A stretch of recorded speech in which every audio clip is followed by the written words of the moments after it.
Deus. Poder sentar um minutinho. Quero convidar aqui pastor Douglas Gonçalves do Dizescope. Bata a palma recebendo o pastor. Amém.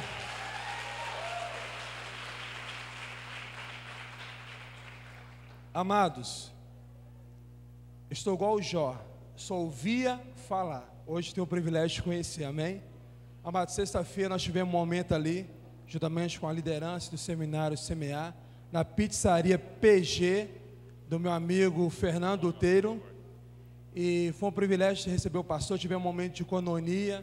Hoje na rádio foi muito forte. Quem ouviu a 101 aí? Isso. Tivemos um momento ali muito forte ali. E prepara o teu coração, amém, para receber a palavra de Deus. E quero dizer algo para você, querido, a sua vida nunca mais vai ser a mesma, amém? Então vamos receber o pastor Douglas Gonçalves do Dizescope, bem forte, amém?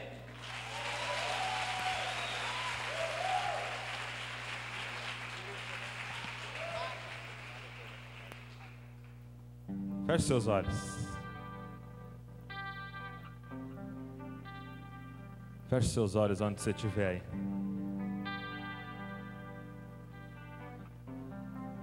Porque eu não vim aqui para você me ver, não.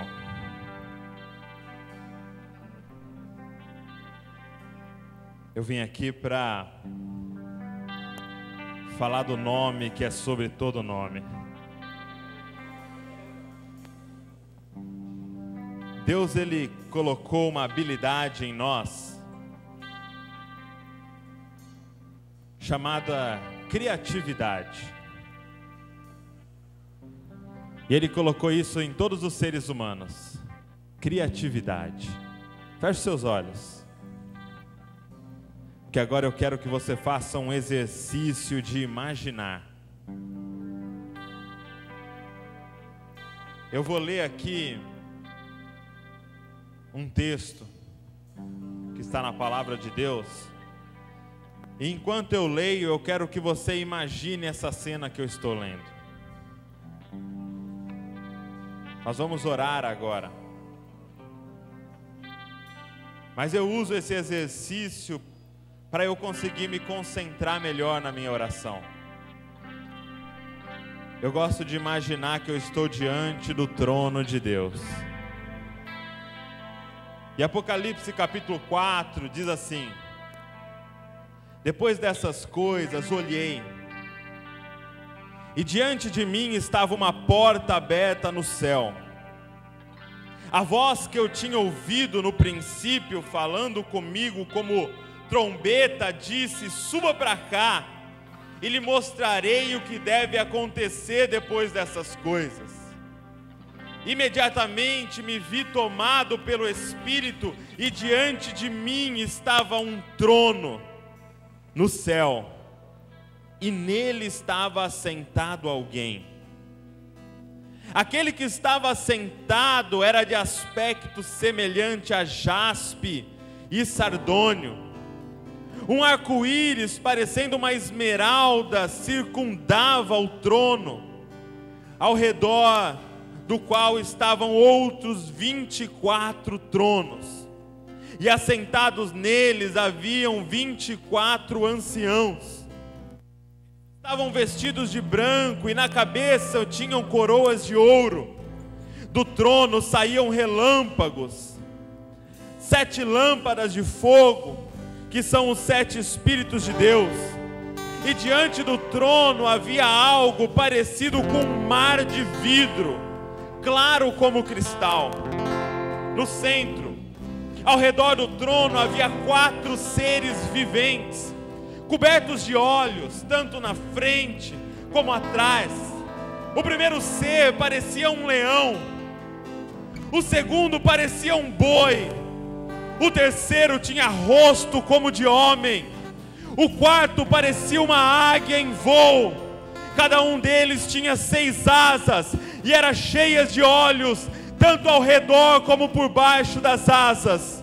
Dia e noite repetem sem cessar: Santo, Santo, Santo é o Senhor, o Deus Todo-Poderoso, que era, que é e que há de vir.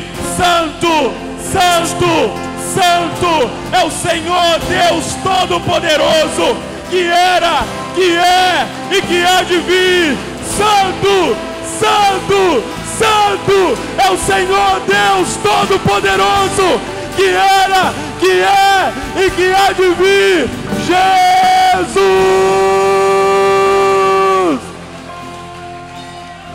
É no seu nome que estamos reunidos aqui hoje, Senhor.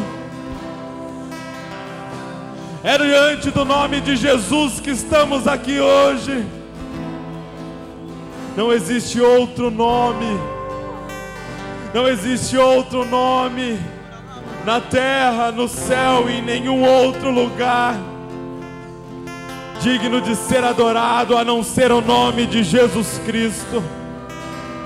E é por isso que estamos aqui hoje, por causa do nome de Jesus, por causa da vida que temos no Filho do Deus vivo. Se não fosse por esse nome, estaríamos mortos hoje, Senhor. Ó Jesus, se manifesta entre nós aqui. Ó Jesus, salva, nos cura, nos liberta-nos aqui. Não existe outro motivo de estarmos aqui, Senhor. Se tirar o Senhor daqui, não vale a pena cantar, Senhor. Não vale a pena pular, não vale a pena gritar, Senhor. Se tirar o Senhor daqui, não vale a pena pregar, Senhor. Não vale a pena fazer nada se tirar o Senhor das nossas vidas, Senhor. Seja exaltado neste lugar, seja engrandecido neste lugar. Que o teu nome, Senhor,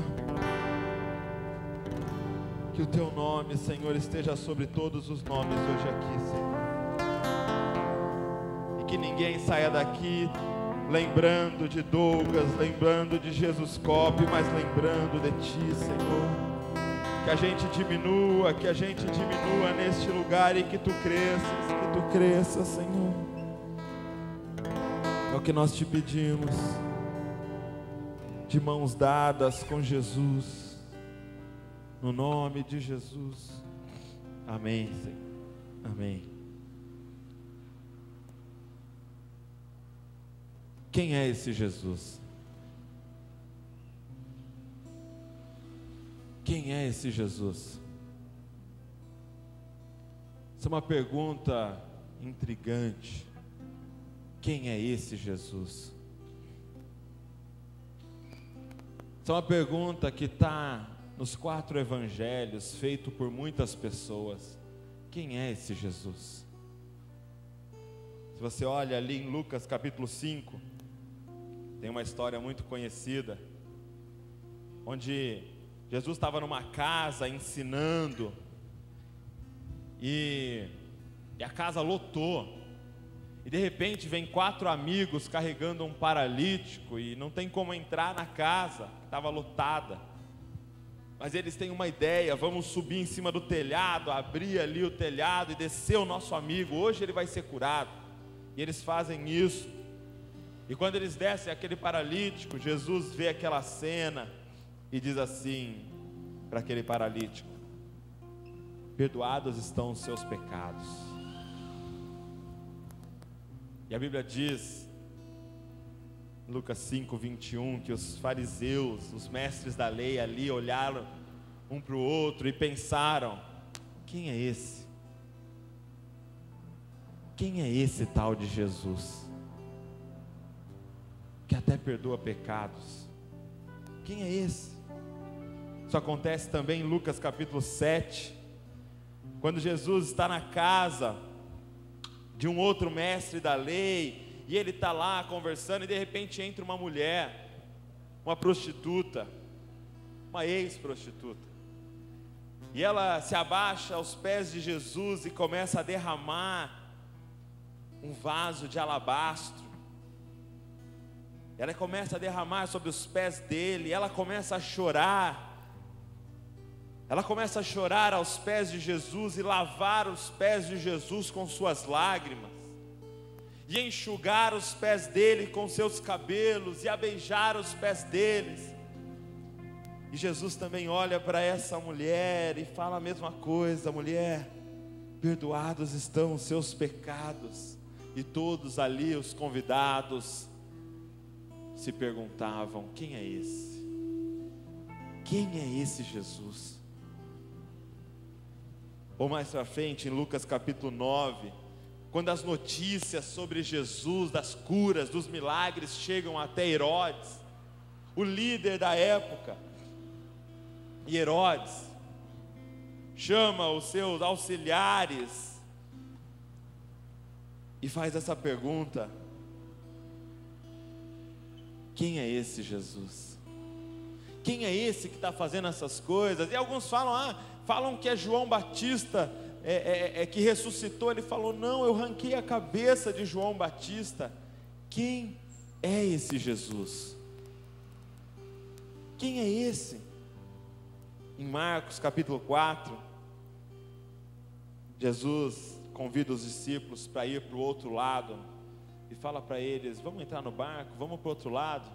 E aí eles entram no barco, e eles começam a navegar para o outro lado, e Jesus desce lá e dormir um pouco, né? E de repente, uma tempestade arma naquele mar, e as ondas vêm grandes, e o vento fazem o barco balançar de um lado para o outro. Os discípulos ficam desesperados, até que eles têm a ideia de recorrer a Jesus. Eles acordam a Jesus e falam: mestre, não te importa que a gente esteja morrendo? E aí Jesus levanta, vai até a beira do barco e fala assim: mar, aquieta-te. O vento, para. E de repente o vento para de soprar, e o mar para de ficar agitado, e o mar fica calmo. E os discípulos atônitos olham um para o outro e perguntam: quem é esse que até o vento e o mar o obedecem? Quem é esse Jesus? Quem é esse Jesus? Mas até que chega um dia que Jesus decide fazer essa mesma pergunta para os discípulos, ali em Mateus capítulo 16. E ele, reunido com os discípulos, pergunta: quem o povo diz que eu sou? Quem o povo diz que eu sou? E aí os discípulos falam: olha, alguns dizem que o Senhor é João Batista, outros dizem que o Senhor é Elias, ou Jeremias, ou um dos profetas. Alguns acham que o Senhor é um profeta, alguns acham que o Senhor é um mestre, alguns acham que o Senhor é um filósofo, um sábio. Quem é Jesus? Mas Jesus volta a pergunta novamente, mas dessa vez para os discípulos, e pergunta assim: mas e vocês? Quem vocês acham que eu sou? Essa é a minha pergunta para você aqui hoje. Se a gente quer ser uma cópia de Jesus, eu creio que a gente tem que começar perguntando: quem é Jesus? Quem é Ele? Quem é esse que perdoa pecados? Quem é esse que até o vento e o mar lhe obedecem? Quem é esse que cura o cego, cura o mudo, faz ressuscitar o morto? Quem é esse? Quem é esse que um livro inteiro foi escrito sobre ele? Quem é esse que igrejas e mais igrejas se reúnem em seu nome? Quem é esse? Quem é esse que mudou o nosso calendário para antes e depois do nascimento dele? Quem é esse? E aí ele pergunta: quem vocês dizem que eu sou, para os discípulos? E a Bíblia diz que Pedro, cheio do Espírito Santo, se levanta em Mateus 16:16 e diz assim: tu és o Cristo. Tu és o Cristo. O que ele estava dizendo é: tu és o Messias, tu és aquele que nós estávamos aguardando, tu és a salvação da humanidade, tu és a salvação de Israel, tu és o Cristo. Tu és o tão aguardado Cristo que viria, que foi anunciado lá em Gênesis, que viria da mulher e que esmagaria a cabeça da serpente de uma vez por todas. Tu és o Cristo. Mas ele não para por aí, ele diz assim: Tu és o Cristo, Filho do Deus vivo. Tu és Filho de Deus. E eu quero que você entenda um pouco mais profundo esse Filho de Deus hoje. Porque hoje você dizer fulano é filho de fulano é algo simples. Mas nessa época aqui, no judaísmo, quando você diz que alguém é filho de alguém, você está dizendo que essa pessoa é igual ao pai dele. É por isso que até mesmo alguns personagens são chamados dessa forma. Por exemplo, você tem um personagem chamado Bartimeu, que era o filho de Timeu. Todo mundo que olhava para aquele rapaz sabia que ele era igual a Timeu. Ele era Bartimeu. Outro personagem que você vê é Bar Jonas, que é o filho de Jonas, porque ele era igual ao pai dele, Jonas. Era muito importante saber quem era o pai de alguém, porque o pai de alguém determinava quem era aquela pessoa, determinava qual eram as crenças daquela pessoa, determinava até mesmo qual era a profissão daquela pessoa. Jesus é conhecido como carpinteiro, porque o pai dele era carpinteiro. Isso era passado de pai para filho. Então quando Pedro se levanta e diz: Tu és filho de Deus, ele está dizendo: você é igual a Deus. Jesus, você é igual a Deus. Tu és filho de Deus. O DNA de Deus está em ti, Jesus. Tu és filho de Deus. E é esse filho de Deus, é a esse conceito que eu gostaria de falar hoje com vocês aqui. Tu és filho de Deus. Interessante essa questão de paternidade. Quando você lê em 1 Samuel, um episódio famoso de toda a igreja, quando Davi mata Golias. Davi, cheio de coragem, enfrenta Golias ali, roda a pedrinha e mata Golias. E aí ele corta a cabeça de Golias e eles voltam para a cidade, Davi levando a cabeça de Golias. Saul chama um dos auxiliares dele e faz a seguinte pergunta: quem é o pai desse menino? Eu não quero saber quem é Davi, eu quero saber quem é o pai dele. Porque hoje aqui nós precisamos descobrir quem nós somos. Meu objetivo hoje aqui nessa primeira palavra, nessa primeira palestra, é que você entenda quem é você hoje aqui. Eu preciso que você entenda a sua identidade hoje aqui.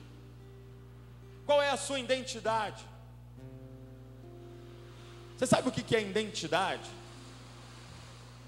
Alguém aqui sabe o que é identidade? Identificação. O que é identidade? A maioria das pessoas, quando eu pergunto o que é identidade, elas falam assim: é quem eu sou, né? Vai lá na RG, né? É quem eu sou. Mas eu vim dizer para você que não é bem assim. Vamos olhar no português. O que é identidade? Vamos olhar para a palavra identidade. A palavra identidade é composta de duas palavras: idem, identidade. O que significa idem? O que significa idem? Quem sabe? Igual. Idem significa igual. Sabe o que significa identidade? Não significa quem você é. Identidade significa igual a quem você é. Igual a quem você é. Qual é a sua identidade? Igual a quem você é. E você só vai entender a sua identidade no dia que você entender quem é o seu pai. Você só vai entender igual a quem você é no dia que você entender quem é o seu pai. Tem um episódio aqui nos evangelhos em que Jesus tinha 12 anos. Lucas relata isso. Jesus tinha 12 anos, e aí ele e a família dele, né, Maria, José, vão até Jerusalém para uma festa que tinha lá, que durava 8 dias, que é a nossa Páscoa, né? 8 dias.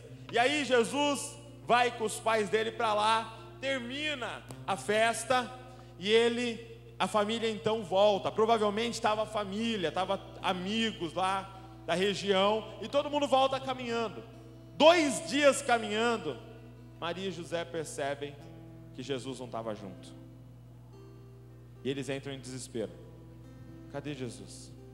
Cadê Jesus? Cadê Jesus? E eles procuram ali na caravana e não encontram, ficam desesperados e voltam lá para Jerusalém e procuram, já estavam procurando há dias, até que eles tiveram a brilhante ideia de ir até o templo.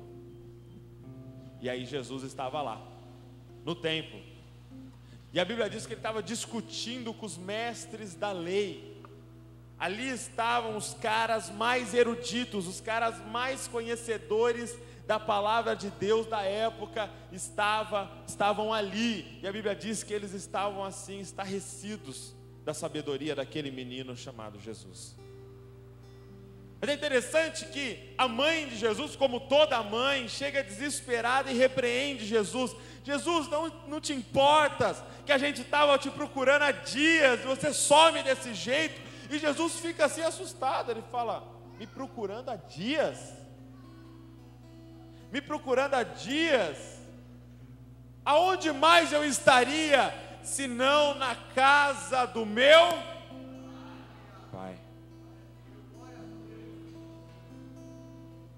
Jesus sabia quem era, porque Jesus sabia de quem ele era filho. Jesus sabia de quem ele era filho, ele já sabia desde o início de que ele não era filho de José, ele era filho de Deus. Desde os 12 anos, Jesus já sabia que ele era filho de Deus, Jesus já sabia a identidade dele, Jesus já sabia igual a quem ele era. Quanto mais cedo você descobrir a sua identidade, menos erros você vai cometer na sua vida, na sua caminhada. Quanto mais cedo você entender quem é o seu pai, mais cedo você vai entender quem você é, e menos cabeça você vai ficar batendo por aí. Quem é o seu pai? Quem é o seu pai? Interessante que quando Deus decidiu falar publicamente a todos sobre Jesus, quando Deus decidiu com a voz dele falar para todo mundo ouvir sobre Jesus, o que ele falou? Ali em Lucas capítulo 4 ou Mateus capítulo 4, quando Jesus é batizado por João Batista, e ele sai da água, e o Espírito Santo vem sobre ele, e Deus fala sobre Jesus, o que Deus diz? Será que Deus disse: este é o meu profeta, que vai pregar em todo canto? É isso que Deus diz sobre Jesus? Esse é um grande mestre que eu enviei, este é o meu servo. Não é o que Deus diz. Quando Deus usou uma oportunidade para falar sobre Jesus, para que todos ouvissem, ele disse o seguinte: esse é o meu filho amado, em quem eu tenho muito prazer. A grande revelação do Novo Testamento é que Deus é o nosso Pai. Deus é o nosso Pai. Deus usou a barriga da sua mãe, Deus usou o espermatozoide do seu pai biológico para te trazer ao mundo, mas entenda, quem realmente é o seu Pai. Interessante que capítulo 14 de João, no versículo 8, Filipe fala algo muito interessante. Ele diz assim: Jesus, Senhor, mostra-nos o Pai, e isso nos basta. Senhor, ele falando com Jesus, Senhor, mostra-nos o Pai, Senhor, isso nos basta. Era como se ele estivesse dizendo: Jesus, falta uma coisa ainda, está faltando uma coisa, mostra-nos o Pai, Jesus. Jesus, esse era o Filipe, que tinha visto 5 pães e 2 peixes alimentar uma multidão. Este era o Filipe, que tinha visto Jesus caminhar sobre as águas, e depois chamar a Pedro, e Pedro andar sobre as águas. Este era o Filipe, que viu Jesus acalmar o mar e o vento. Este era o Filipe, que viu Jesus transformar água em vinho, numa festa de casamento. Este era o Filipe, que viu Jesus curando cegos, que viu Jesus ressuscitando mortos. Mas chegou um momento que ele não estava mais atônito com os milagres, ele estava atônito e sedento da relação que Jesus tinha com um tal de Pai. Ele estava atônito em ver Jesus o tempo todo com esse tal de Pai, madrugadas orando e falando com esse tal de Pai. E aí eles chegam para Jesus: nos ensina a orar, Jesus. E aí Jesus fala: vocês vão orar assim: Pai, Papai. Chegou um momento que começou a brotar um clamor dentro de Filipe, dentro dos discípulos, e que eu estou orando para que esse clamor entre dentro de vocês. Jesus, mostra-nos o Pai. Mostra quem é o nosso Pai, mostra-nos o Pai, mostra-nos o Pai. Nós queremos conhecer quem é o nosso Pai. Eu vim aqui dizer quem é o seu Pai. Seu Pai não é aquele homem cheio de falhas, que várias vezes te decepcionou. Aquele é o homem que Deus escolheu para te trazer ao mundo. E por vezes você entendeu a sua identidade pensando no seu pai aqui da terra. Por vezes você tentou descobrir quem você é olhando para o seu pai aqui da terra, mas isso não vai dar certo na maioria das vezes. Talvez você seja um dos abençoados, ou talvez privilegiados, de ter um pai que reflete a imagem de Deus, e isso é maravilhoso. Eu sou um privilegiado, meu pai é pastor, e meu pai me ensinou muitas coisas verdadeiras sobre Deus, e olhando para o meu pai, eu pude enxergar a Deus e entender quem eu sou. Mas tem várias pessoas aqui que não tiveram a mesma sorte que eu tive. Talvez seu pai nem conhece a Deus. Eu vim aqui te dizer que não é o nosso pai terreno que determina a nossa identidade, mas é o nosso Pai celestial. Você é filho de Deus. Você é filho de Deus. Você é filho de Deus. Entenda a sua identidade hoje. Você é filho de Deus. E se Ele é santo, adivinha o que você é. E se a essência dele é amor, adivinha qual é a sua essência. Você é filho de Deus. O diabo quer de todas as formas que você pense o contrário. O diabo quer que você tenha qualquer tipo de relação com Deus, menos de filho. Menos de filho. Dá uma olhada em Lucas capítulo 15. Quero te mostrar isso.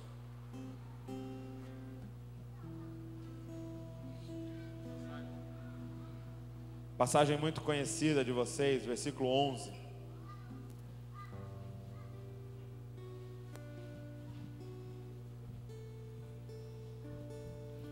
Lucas capítulo 15, verso de número 11.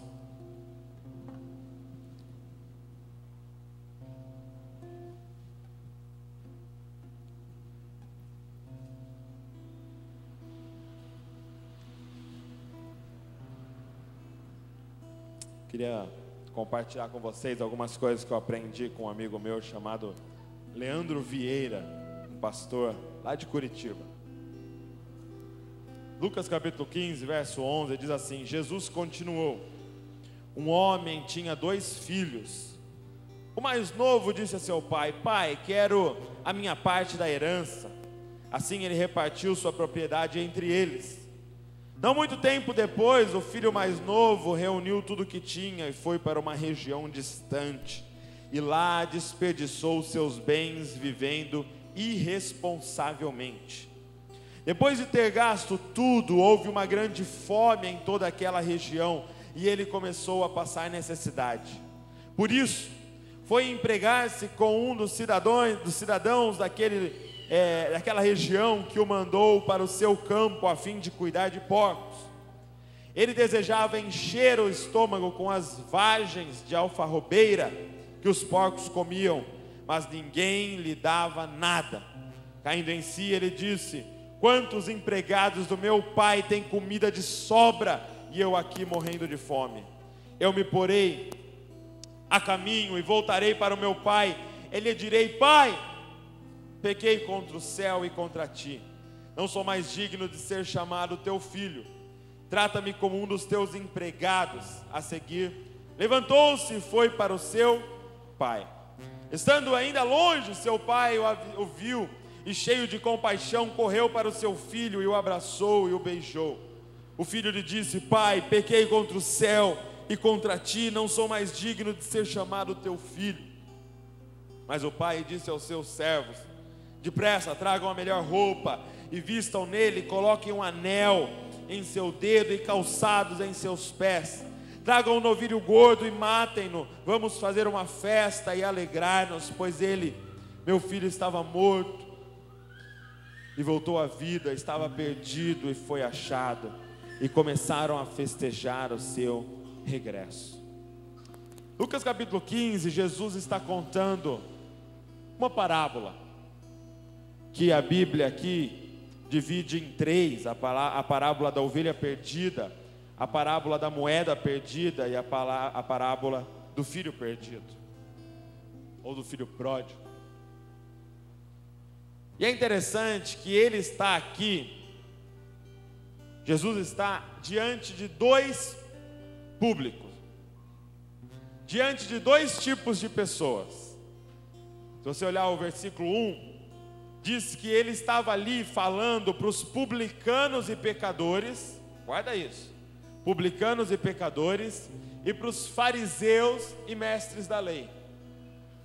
Publicanos e pecadores eram aqueles da libertinagem, aqueles que estavam no mundão, pecando, fazendo o que vinha na cabeça. Publicanos eram aqueles que cobravam impostos, eram mal vistos pelo povo judeu. E os fariseus e mestres da lei eram aqueles que sabiam muito da palavra, eram aqueles doutores da lei, que sabiam tudo sobre a lei, tudo sobre a letra, estudavam e decoravam. Eles tinham umas coisas assim absurdas. Por exemplo, eles contavam quantas vezes aparece a palavra tal na palavra de Deus. E eles contavam. Aí eles contavam quantas vezes aparece tal letra. E eles contavam. Eles queriam saber tudo da lei. Eles eram os mestres da lei. E estavam esses 2 públicos, os pecadores e os mestres da lei. Os publicanos e os fariseus. Os que pecavam e não estavam nem aí com nada, e aqueles peritos na lei. Os do mundão e os religiosos. E aí Jesus fala que um pai tinha 2 filhos. E com esses 2 filhos ele quer ilustrar como aqueles 2 tipos de pessoas que estão diante dele se comportam diante do Pai. O filho mais velho, que não saiu da casa do pai, representa os fariseus e os mestres da lei. E o filho mais novo, que saiu, gastou tudo de forma indevida, provavelmente com bebida, com prostitutas, com jogo, essas coisas, representa os publicanos e pecadores. E tem esses dois tipos de pessoas ali diante de Jesus. E ele começa então a contar essa história desse pai que tinha esses dois tipos de filhos. E a maioria das vezes a gente fica analisando essa parábola, tentando entender quem está certo, quem está errado. Qual filho que está certo? Qual filho que está errado? Ah não, geralmente 90% da igreja fala, não, o filho mais novo estava certo, porque ele saiu, mas pelo menos ele foi sincero, e depois ele voltou. E outros falam, não, é o filho mais velho que está certo, porque ele nunca saiu da casa do pai, nunca se desviou da igreja. É a nossa analogia, né? Mas eu gostaria de mostrar para vocês uma outra forma de ver isso daqui. Eu quero mostrar para vocês que no fundo, os dois filhos, eles eram legalistas. Os dois filhos tinham uma visão errada do pai. E era isso que Jesus queria mostrar para aquele pessoal. Que a visão de pai estava errada na cabeça deles. A visão que eles tinham de Deus estava errada na cabeça deles. E Jesus queria clarear a visão de pai deles. A Bíblia diz que o filho mais novo, ele pega a herança dele e ele sai de casa. Ele sai de casa e sai da presença do pai. Vai para longe da presença do pai, como já aconteceu com muitos aqui. E longe da presença do pai, a gente só quebra a cara. Você sabe do que eu estou falando. A gente só quebra a cara. E as pessoas nos aconselham, nos falam, mas você não dá ouvidos. E a impressão que dá é que você só cai em si quando você está na lama. Quando você está lá entre os porcos. Quando você já não tem mais para onde correr, aí você cai em si. E aí esse filho está lá no meio dos porcos e de repente vem um sentimento dentro dele, chamado culpa. Um sentimento chamado culpa. Sabe quando você faz coisas erradas? Sabe quando você peca? E logo em seguida do seu pecado vem algo chamado culpa. O que você faz com essa culpa? Eu quero mostrar para vocês um ciclo vicioso que tem destruído várias pessoas dentro da igreja. Porque depois que você está na lama, vem esse sentimento de culpa em você. O que você pensa? Eu preciso voltar.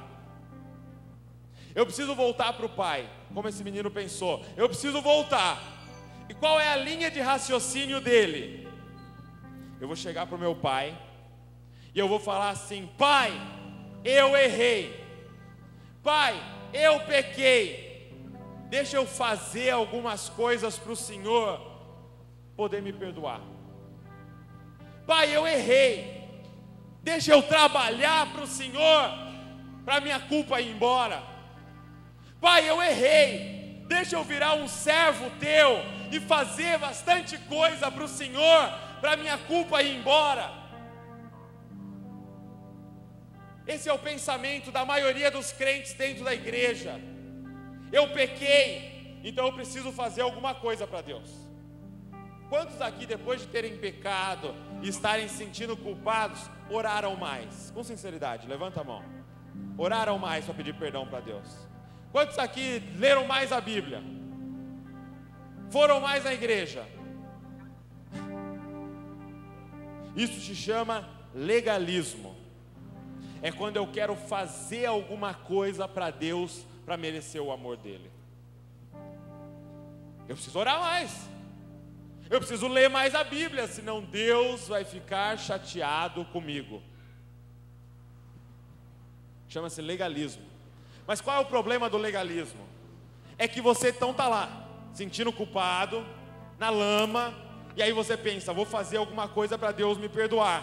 E aí você faz, ora, lê a Bíblia, vai na igreja e tal, e participa do grupo de louvor, e participa do grupo de oração, e do grupo de jovens, e faz alguma coisa, até que sua culpa vai embora, e você sente que você está bem com Deus. Só que, quando você faz as coisas para estar bem com Deus, vem algo chamado soberba, que é o caso desse filho mais velho. A Bíblia diz que quando o mais novo voltou, eles festejaram a volta do mais novo. Aí o filho mais velho, ouvindo aquela festa, falou: pai, como assim, pai? O senhor está abençoando esse rapaz que não é como eu, que não ora como eu, que não lê a Bíblia como eu, que não está vindo em todos os cultos como eu venho, que não participa do grupo de jovens como eu participo. Como o Senhor está abençoando alguém que não faz as coisas para merecer o seu amor? E a gente começa a se achar melhor do que os outros. A gente começa a olhar para os outros de cima para baixo. Olha lá os pecadores, pobres pecadores, se orassem como eu oro, se lessem a Bíblia como eu leio. Olha a roupa daquela menina, tadinha, é uma pecadora. Vem algo chamado soberba no nosso coração. Então a culpa, ela gera algo chamado legalismo. O legalismo gera algo chamado soberba. E a soberba precede a queda. A soberba precede a sua queda. E sabe o que acontece? Você cai de novo. E a queda gera o quê? Culpa. E a culpa gera legalismo. E esse legalismo gera a soberba. E aí você fica achando que você é bom de novo. E essa soberba gera o quê? A queda. E a queda gera a sua culpa. E aí você fica culpado e acha que tem que fazer alguma coisa para Deus. E quando você consegue, gera a soberba. E a soberba, vem a sua queda de novo. E culpa, e queda, e soberba, e culpa, e queda, e soberba. E você não sai desse ciclo, aonde um tempo do mês você está bem, e o outro você está mal. Uma época do ano você está bem, e na outra você está lá embaixo. Você é o cara mais crente que tem, e depois é o mais viciado em pornografia. Você é a menina mais abençoada da igreja, e de repente está ficando com os meninos. E essa bipolaridade espiritual, sabe por quê? Porque você ainda não entendeu quem é o seu pai. Deixa eu te dizer algo bastante duro aqui.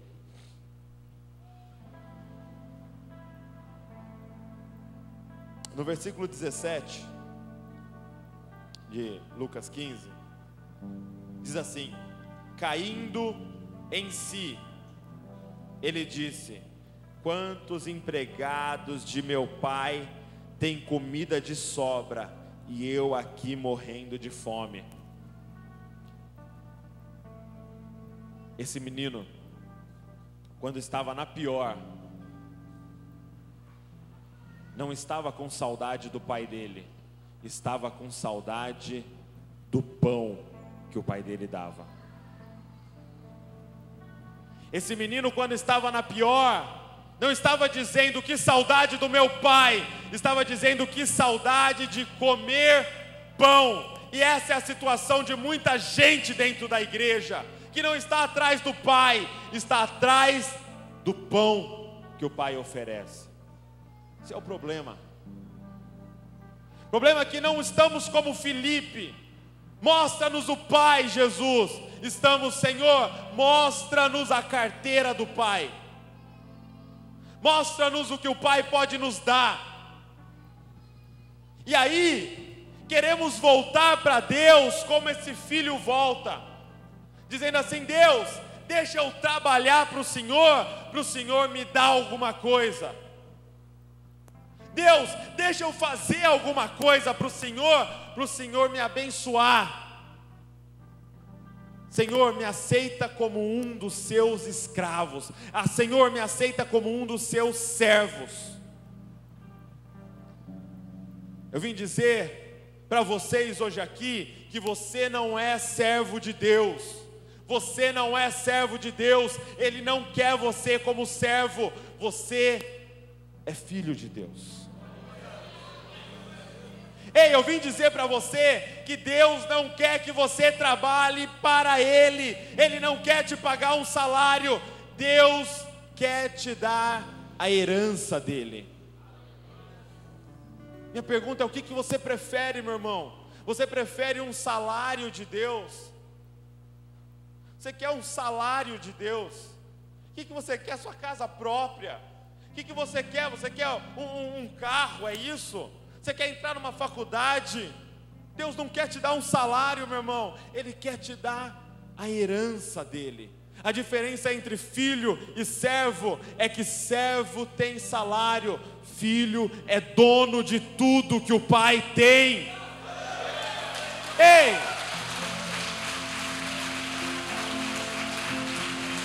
Ei! Você é filho de Deus. Sabe qual é a diferença do nosso Senhor Jesus Cristo? Sabe por que Ele teve a vida que Ele teve sobre a terra? Porque Ele entendeu desde os 12 anos de idade: eu sou filho de Deus, e tudo que é de Deus é meu. Meu pai é dono de tudo. Eu vim dizer que Deus não quer que você trabalhe para Ele. Deus não quer que você faça nada para Ele. Deus quer que você trabalhe com Ele. Você está conseguindo entender o que eu estou falando? Deus não quer que você trabalhe para Ele. Deus quer que você trabalhe ao lado dEle. Você está entendendo a diferença? Ei, filho, eu não quero você como servo, meu filho. Eu quero você como meu sócio nesse reino. Eu trabalho com meu pai lá em Bragança. Nós temos uma editora. Meu pai escreve bastante livro, a gente fez uma editora. E aí eu sou vice-presidente da editora. Como ele viaja muito, na ausência dele eu cuido da editora. E gente, eu não trabalho para a editora crescer, para o meu salário aumentar. Eu trabalho para a editora crescer, porque a editora é minha. Ei, gente, eu não trabalho para o meu pai, eu trabalho com o meu pai. Ei, gente, eu não fico enrolando lá na editora. Gente, eu não vou com pesar trabalhar, porque é a minha empresa. Eu trabalho para a minha empresa. O dia que você entender, o dia que você entender que o reino de Deus é teu, o dia que você entender que isso daqui que nós estamos fazendo é junto com o nosso Pai e não para Ele. O dia que você entender que você tem que trabalhar com Deus, que você tem que acordar e dizer: Deus, papai, o que o Senhor vai fazer hoje para eu fazer junto com você? As coisas mudam na sua cabeça de uma vez por todas. Esse menino chega para o pai dele e fala: me faz um dos seus servos. Deixa eu te perguntar uma coisa. Quando você peca, vem uma tristeza dentro de você porque você não vai mais ser abençoado, ou vem uma tristeza em você porque você não está desfrutando da presença do Pai?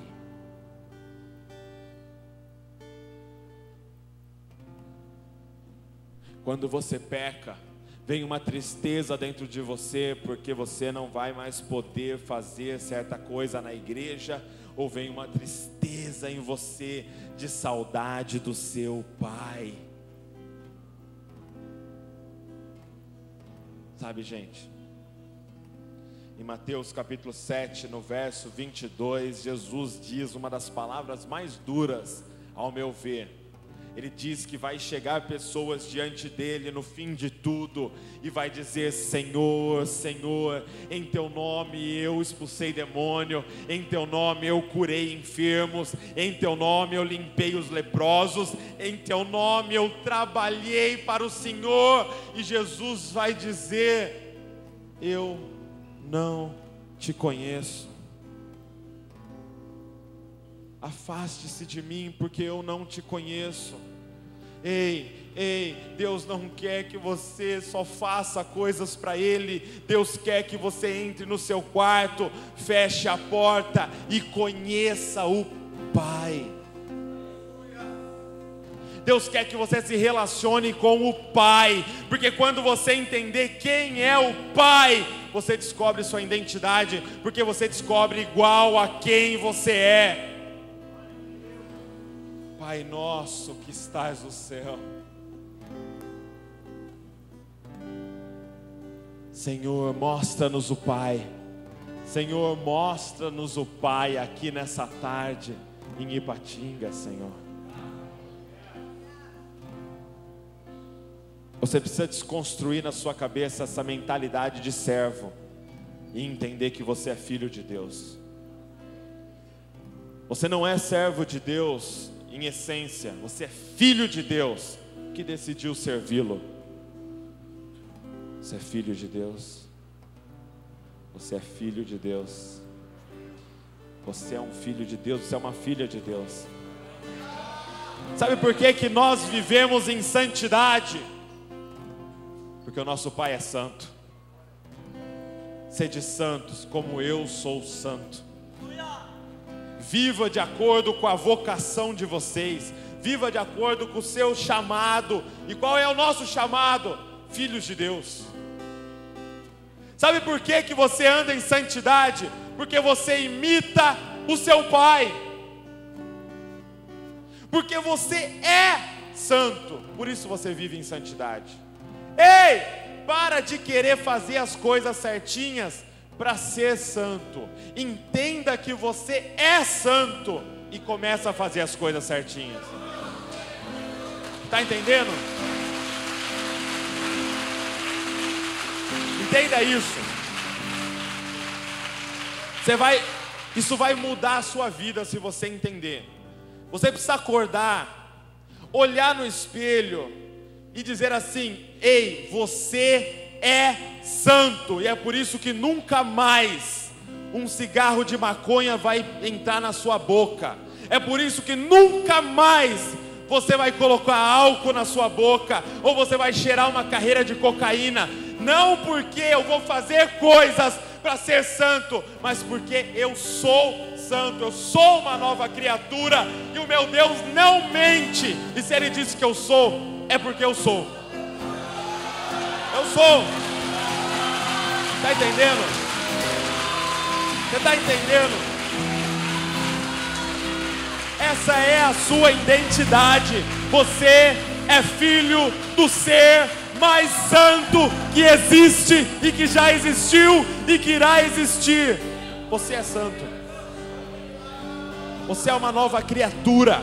As coisas velhas se passaram, tudo se fez novo na sua vida. Agora entenda, qual é a estratégia de Satanás?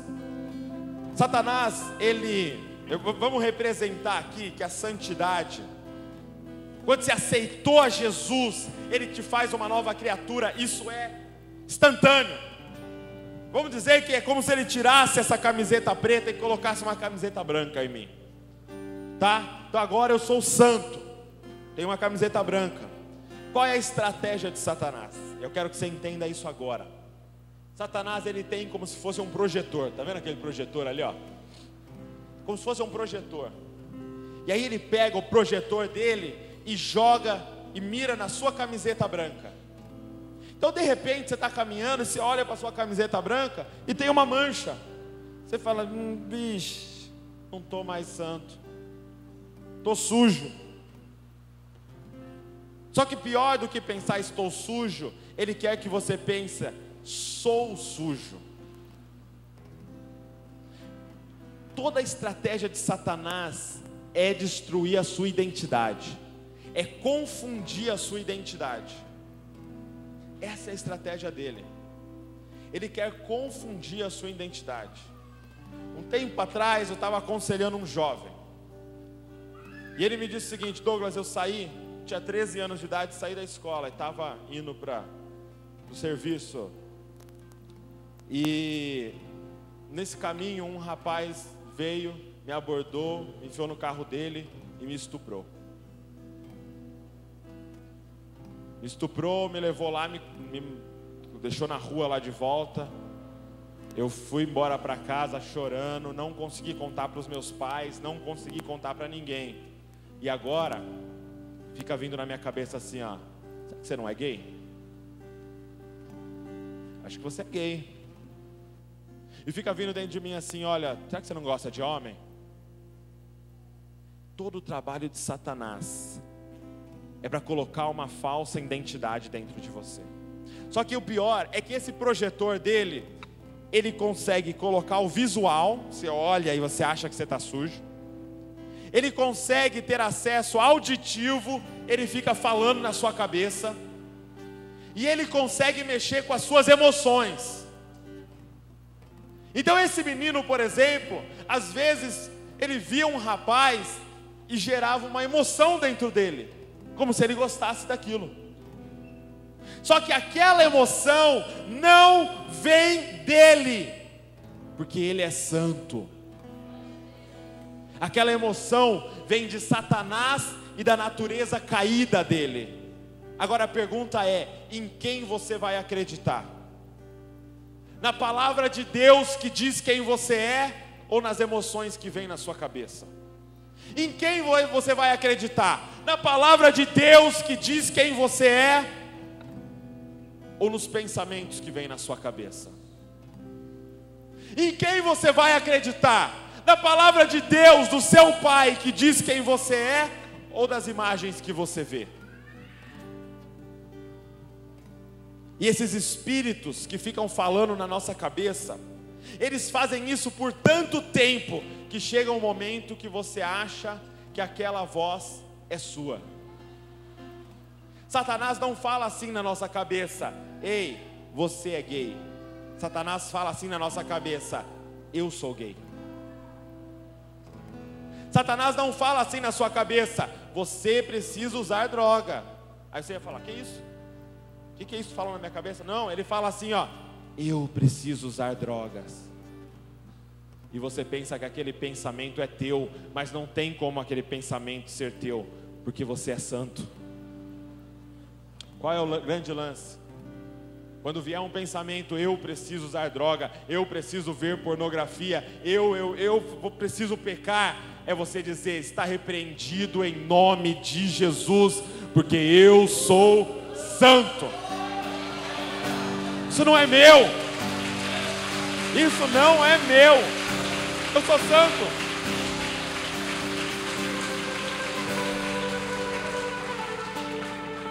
Tem como eu estar pensando isso? Eu sou santo. Gente,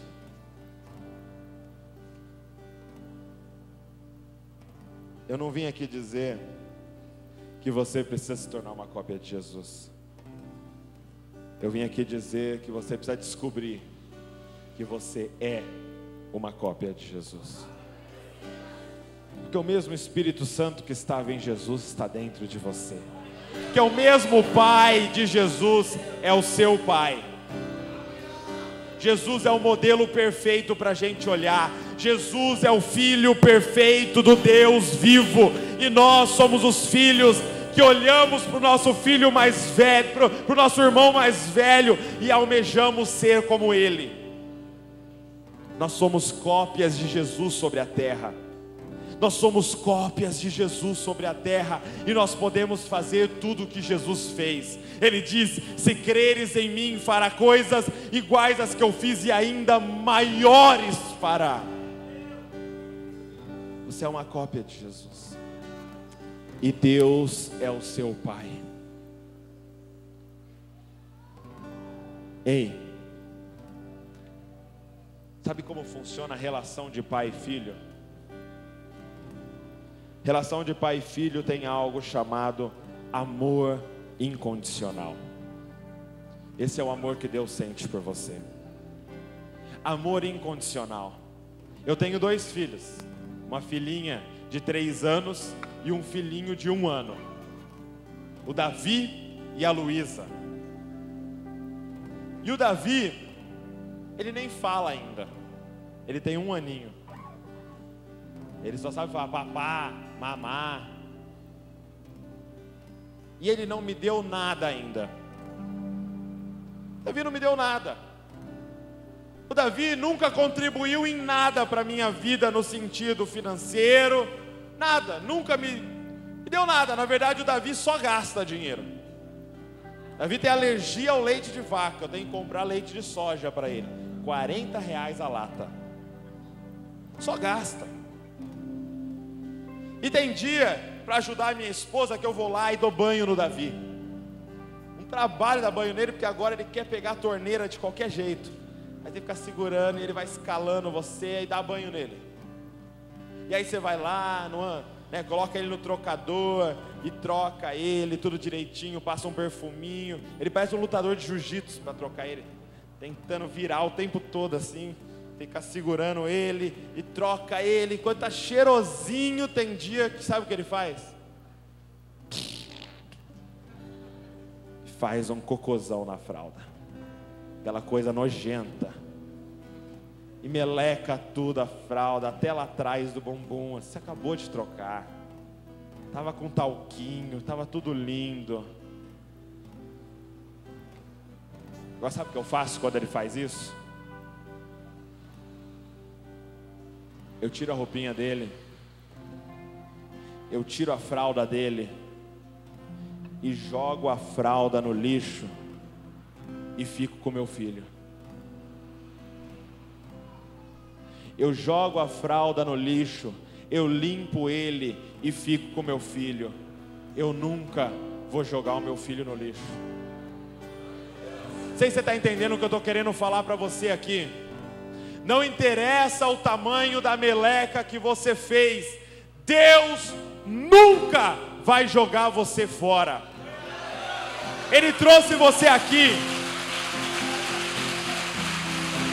Ei! Ele trouxe você aqui para tirar essa meleca, para te limpar, mas Ele vai manter você aqui.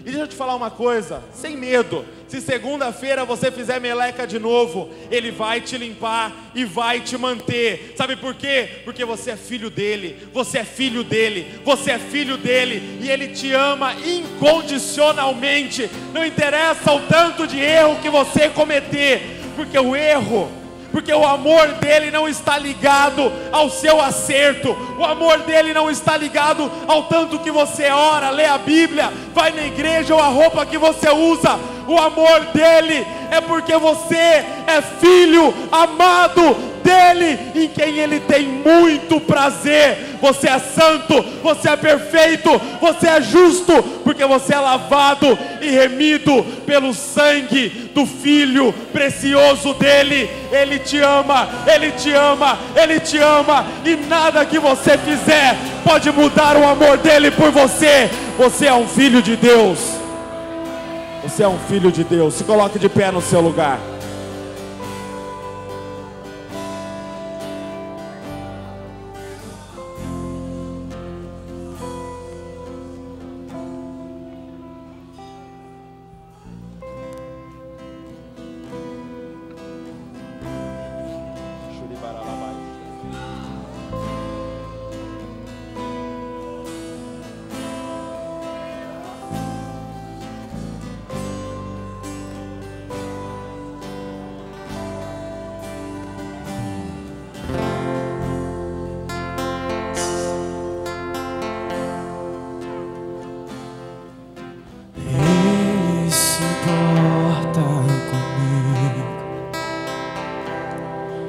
Me ama como um furacão, sou como uma árvore que se move pelo seu vento, em misericórdia.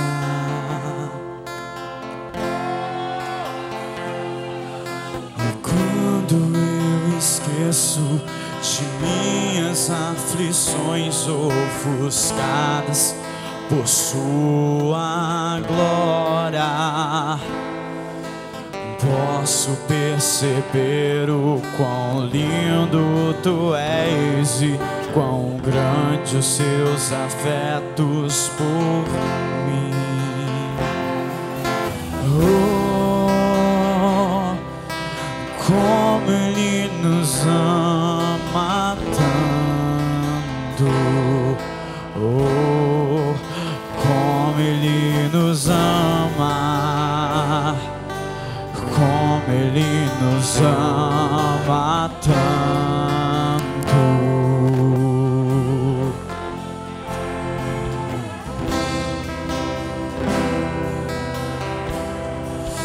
Alabaçou de coba, alabaçuri, deu de coba, alabalá, serene de coba. Oh, Jesus. Hey.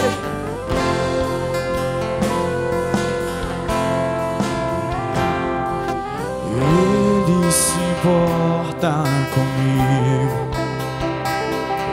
me ama como um furacão.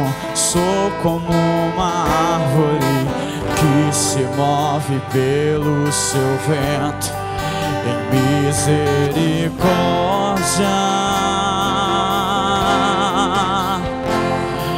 E quando esqueço de minhas aflições ofuscadas por sua glória, posso perceber o quão lindo tu és e quão grande os seus afetos por mim. Ele nos ama, Ele nos ama, Ele nos ama, Ele nos ama, Ele nos ama, Ele nos ama, Ele nos ama, Ele nos ama.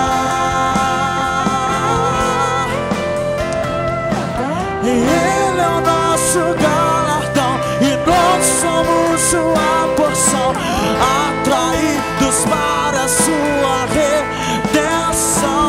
Se sua graça é o oceano, estamos afundando. E então o céu se encontra com a terra como um beijo, e o meu coração queima por dentro do meu peito. E eu não tenho tempo mais pra me lamentar, mas apenas pensar.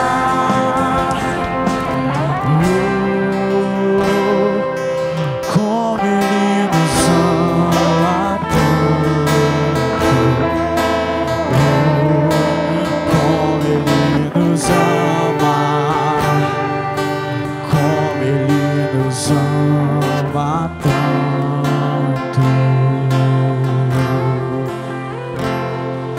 Oh,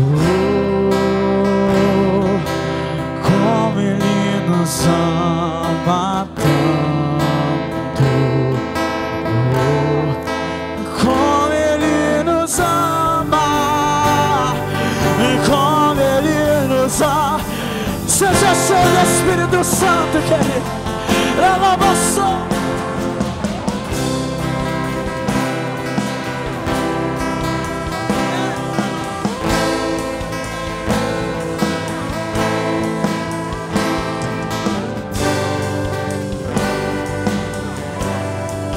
Alabação.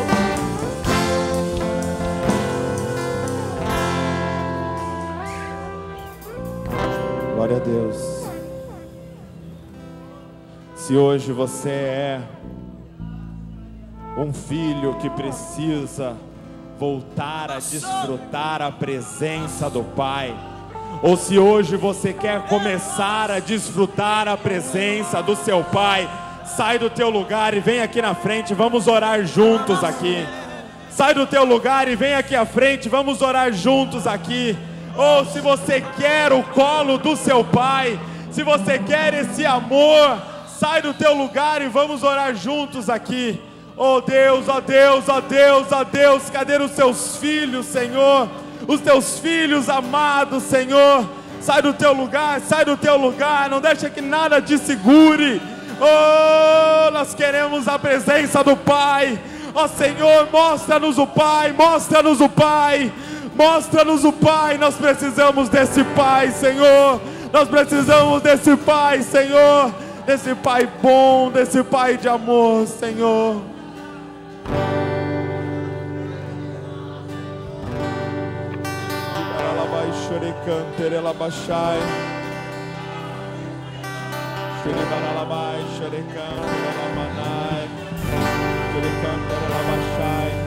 Ei! Ei! Ei, moça, que você está precisando, você não vai encontrar nos braços de nenhum rapaz, você só vai encontrar nos braços do seu Pai.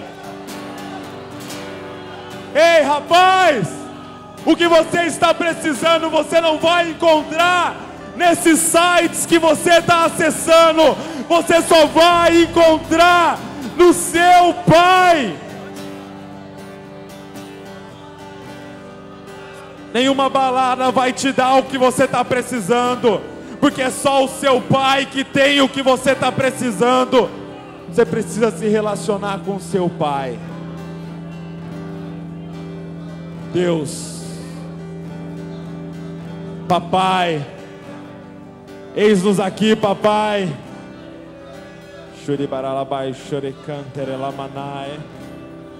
Revela a nós a nossa verdadeira identidade hoje aqui, Senhor. Revela a nós que somos santos, santos, santos, porque somos os teus filhos, Senhor. Ó Pai, revela a nós que o teu Espírito Santo está dentro de nós, atuando em nós, nos transformando a tua imagem e semelhança, Senhor.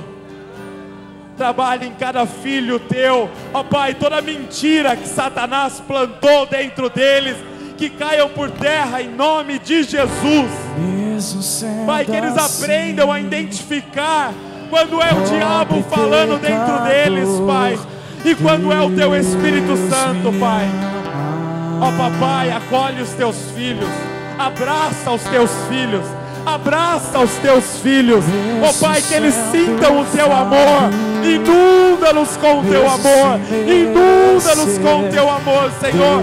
Revela a eles, Pai, que o Senhor nunca vai jogá-los fora, Senhor, que o Senhor nunca vai jogá-los fora, Senhor, em nome de Jesus, em nome de Jesus. Perdoa pecados, Pai, perdoa pecados, lava sujeiras, Pai, em nome de Jesus. E recebe de volta os teus filhos amados, os teus filhos amados, em quem o Senhor tem muito prazer, Senhor. É o que nós te pedimos, em nome de Jesus, em nome de Jesus, em nome de Jesus.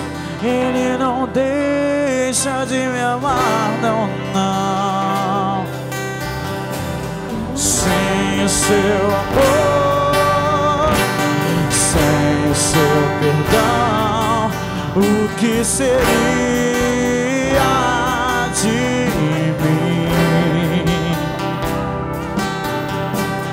Deus me amou tanto que entregou seu filho pra morrer em meu lugar. Declara isso, querido.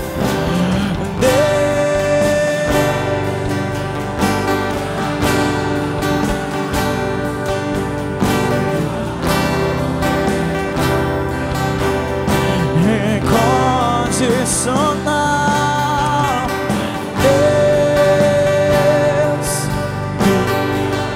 Ele te ama, e Ele está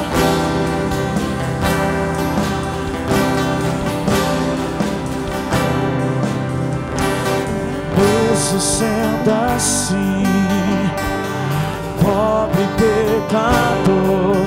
Deus, Ele te ama, querido. Oh, meu Jesus. Mesmo sendo falho, mesmo sem merecer, Deus me ama.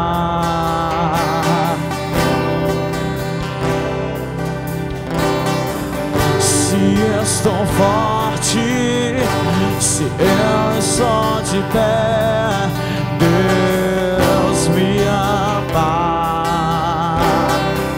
Aleluia, aleluia. Se estou fraco, se eu estou caído, Ele não deixa de me amar, não dá. Sem seu amor, grita! O que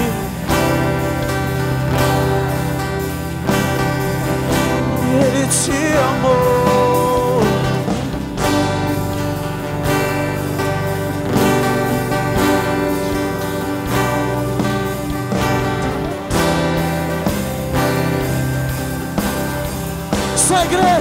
Sua igreja declare: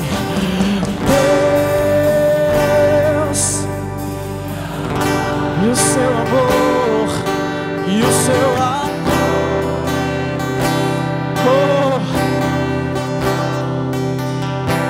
Ele me ama.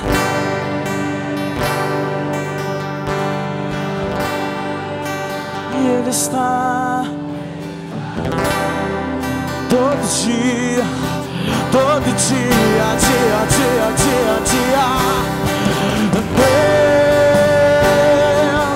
me ama.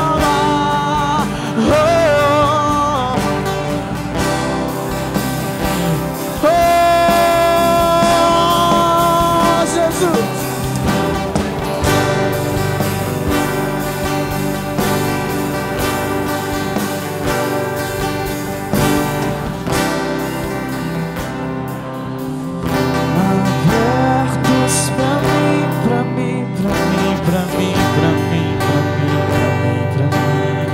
Aplauda ao Senhor.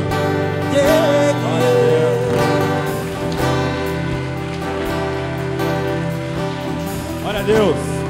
Abraça o seu irmão aí, enquanto você vai para o seu lugar, dizendo: você é um santo filho de Deus. Abraça o seu irmão aí. Fala: você é santo filho de Deus. Glória a Deus. Glória a Deus. Pode voltar para o seu lugar.